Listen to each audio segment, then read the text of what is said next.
隨時起步。好，你一開閘嘅時候啊，前面快閘嘅馬咧埋邊位置係平凡騎士啊，中間有百何飛駒啊，一起美麗都前啲喎。咁啊出邊位置就係嗰隻加州動員嚟㗎。咁啊大約第5位嘅馬啦，外邊粉紅帽咧就優才啦，中間第6位係球星啊，響入邊紅黑直間衫啊米奇啦，後邊嗰陣啦還笑響內欄咯，響佢出邊藍白環間衫咧仲有呢隻包裝福星啊，後邊5匹馬啦，有目共賞，響尾5就綠色衫嘅，出邊係但求開心啊，後邊3匹馬分別有桃花開啦，遙遙領先啦，暫時殿後，縮住你跑喎，係嗰隻竹園嚟㗎。好啦，過咗呢個呢，就係1400米嘅段柱跑對面直路啦，放頭嘅馬原來係平凡騎士啊，跟住第2位就加州動員啊，後邊嘅馬有一起美麗啦，內欄第4係百何飛駒啊，第5位出邊係優才，中間第6白衫係球星啊，內欄第7位仲有米奇啊，後啲嘅馬啦有包裝福星啦，還笑啦，再後邊嗰5匹馬但求開心，綠衫尾4係內欄位置，仲有隻有目共賞啊，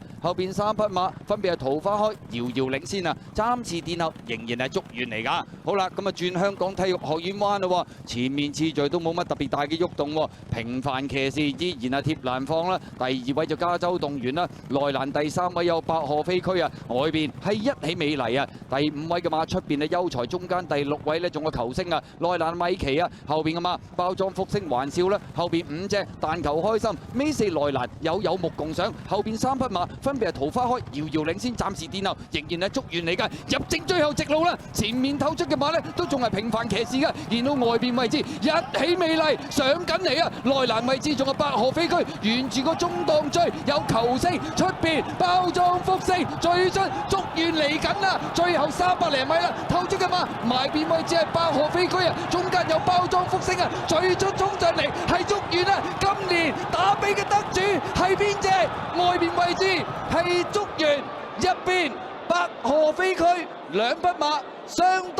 當接近啊，中間仲有包裝福星啊。今場賽事大家嘅策略都有啲變㗎啦，百何飛駒就沿欄慳咗好多位㗎啦，直路上面捐內欄上嚟，中間曾經上過嚟一度有威脅係包裝福星，今場變招由包尾位置追上嚟，大外檔係竹園，睇下今年嘅打比係邊一匹馬？今年打比冠軍邊隻呢？入邊百何飛駒，出邊竹園，係從來未贏過馬嘅百何飛駒贏啊！出邊竹園跑第2，包裝福星呢第3，平凡騎士就機會第4啦。真係個檔位嘅分野嗰隻竹園冇辦法。睇下影下相啦，百何飛駒入邊，出邊嘅竹園姍姍來遲啊！都係裡面着數啲啊！估唔到呢場步速咧，唔算話好快喎。影咗啦，竹園都用咗個新嘅跑法，留到包尾度，你包一段直路。因為14檔啊，所以情願留後。今日好難追啊！